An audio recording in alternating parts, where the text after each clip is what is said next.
მაჯახლის ხეობაში შესაძლოა ალტერნატიული სასაზღვრო გამშვები პუნქტი აშენდეს.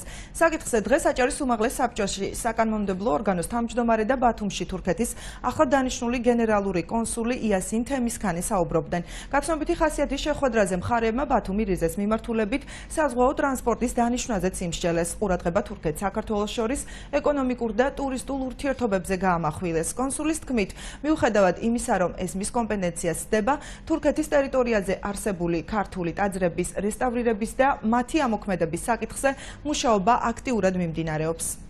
მე შევთავაზე, რომ დააჩქარონ და გააძლიერონ მუშაობა ახალი გადასასვლელი პუნქტის მშენებლობაზე, რომლის იდეა დიდი ხანია არსებობს და ფაქტიურად შეჩერებული არის ერთგვარად. მე მხედველობაში ვხ მაჭახლის ხეობიდან ახალი გადასასვლელი პუნქტისა და აგრეთვე წინა კონსულისადმი მქონდა წაყენებული ასეთი იდეა, რომ შეიქმნას და განხორციელდეს საზღვაო მიმოსვლა ბათუმისა და თურქეთის პორტებს შორის. გაცნობითი ხასიათის შეხვედრაზე ვიმჩელეთ საქართველოსა და თურქეთს შორის ეკონომიკურ, კულტურულ და სავაჭრო ურთიერთობებზე. ვიმედოვნებ, რომ ჩვენი თანამშრომლობა ყველა ამ მიმართულებით კიდევ უფრო გაღრმავდება და გაფართოვდება.